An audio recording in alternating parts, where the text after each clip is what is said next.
Good morning, student. So, student, this one is your English subject from your course books, and lesson name is Peak Cloud Fly. So, student, this one lesson I had also taught. Okay, but once again, read the lesson. And आप लोगों को ये lesson मैं पढ़ा भी दी हूँ और इसकी इंग्लिश की जो स्टोरी है वो बताई भी मैं, हिंदी में भी मैंने एक्सप्लेन किया। बट एक बार इसको रिवीजन लेते हैं क्योंकि आज हम इसमें इसी रिलेशन से रिलेटेड हम वर्कबुक में करने वाले हैं।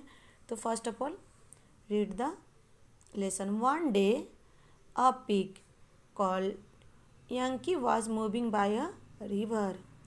He was about to eat a little snacks from his picnic bag.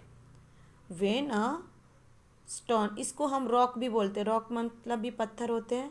Big stone, when a big stone या big rock that was nearby yelled, "You pig, what do you want to do?" Yankee stopped where he was. He could see the big stone. "I want to fly," said Yankee to the big stone. "You want to fly? Well, that would be sweet," said the big stone, who's below the wind. Yankee got wings. "Thanks," said Yankee. And from then on, Yankee the could fly. So students, इस lesson में क्या बोल रहा है कि एक pig है जिसका नाम क्या है, यंकी है. वह एक दिन नदी के किनारे से जा रहा था. तभी उसने अपने पिकनिक बैग से कुछ स्नैक्स निकाला. पिकनिक बैग से कुछ स्नैक्स खाने वाला था. खा नहीं रहा था, खाने वाला था, क्योंकि he was about to eat a little snacks. Okay, तो वह खाने वाला था. तब तक उसे एक बिग स्टोन आवाज़ देता है कि तुम ये क्या कर रहे हो. ओके, तुम ये क्या कर रहे हो, क्या करना चाह रहे हो. तो यंकी रुक जाता है और वो पत्थर को देख सकता है. He could see the big stone, वो बड़े पत्थर को देख सकता है. "I want to fly," said Yankee to the big stone. अब ये जो यंकी पिग है वो क्या बोलता है कि मैं उड़ना चाहता हूँ. किससे बोलता है? बिग स्टोन से. "You want to fly? Well, that will be sweet," said the big stone. अब बिग स्टोन बोलता है यंकी से, यह तो बहुत अच्छी बात है कि तुम उड़ना चाहते हो. "हुस बिलो द विंड," तभी एक हवा का झोंका आता है. यंकी गॉट विंग्स, ये देखिए ये क्या है, विंग्स. तो तभी यंकी को क्या हो जाता है, पंख मिल जाते हैं. "Thanks," said Yankee. और यंकी किसको थैंक्स बोलता है? विंग्स को, क्योंकि उसको हवा के झोंके से ही उसे विंग्स मिलता है. वो यंकी थैंक्स बोलकर और वो उड़ने. And from then on Yankee the fly could Yankee pig could fly, यानी कि तब से यंकी उड़ सकता था. ओके स्टूडेंट्स, तो ये हो गया आपका पिग कुड फ्लाई की स्टोरी. एक बार मैंने फिर से समझाया. Now next see the workbook. Okay students, see the workbook. Lesson name is same, pig could fly. Okay, and page number is 16. Okay, so first of all read the question. Rewrite the sentence using words that mean the same as the underlined words.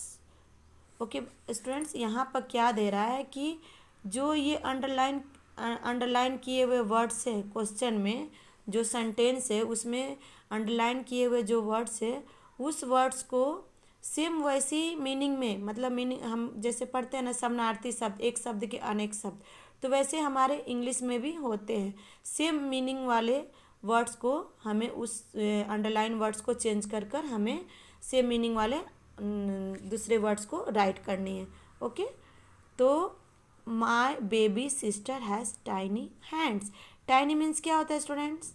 ये देखिए tiny words को underline किया हुआ, यानी कि इसी words को change कर कर हमें दूसरे वर्ड्स वहाँ पर राइट करना है। तो टाइनी मीन्स छोटा, तो छोटा के और भी वर्ड्स क्या है, स्मॉल है, लिटल है।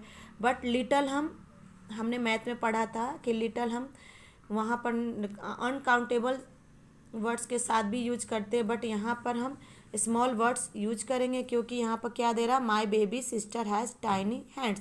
तो टाइनी मतलब छोटा, स्मॉल मतलब भी छोटा, तो यहाँ होता है आपका my baby sister has small hands, मतलब मेरे जो छोटा भाई है उसको छोटे हाथ है। ओके, तो बच्चों आपको पहले एक चीज़ और समझनी है कि जो हम फर्स्ट लेटर लिखते हैं स्टार्टिंग का वो कैपिटल होता है। ओके, तो यहाँ पर मैंने कैपिटल लेटर, आपको अच्छे से केयर करना, ये ना कि कोई भी लेटर कहीं भी आप लोग रखें। अभी आप लोग इससे भी आप लोग बड़े क्लास में हो और आगे नेक्स्ट क्लास में भी जाओगे तो आपको ये सब चीज़ बार बार सीखने को बार बार टीचर नहीं बताएगी, बस आपको वो रॉन्ग करती जाएगी। इसलिए आप लोग इस बात का ध्यान रखें कि फुल स्टॉप, कमा, ये सब देना है। तो देखिए जब आपका सेंटेंस पूरा हुआ तो यहाँ फुल स्टॉप है तो फुल स्टॉप भी आपको लगानी है। Okay, this is a difficult question. अब ये देखिए डिफ़िकल्ट के पास अंडरलाइन किया, यानी इस वर्ड्स को हमें चेंज करना और इसी वर्ड्स के जैसा हमें दूसरे मीनिंग वाले वर्ड्स हमें वहाँ पर राइट करना है। ओके,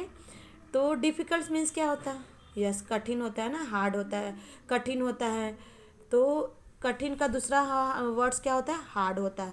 तो this is a hard question, यानी यह क्वेश्चन जो है वो कठिन है। The show will begin now.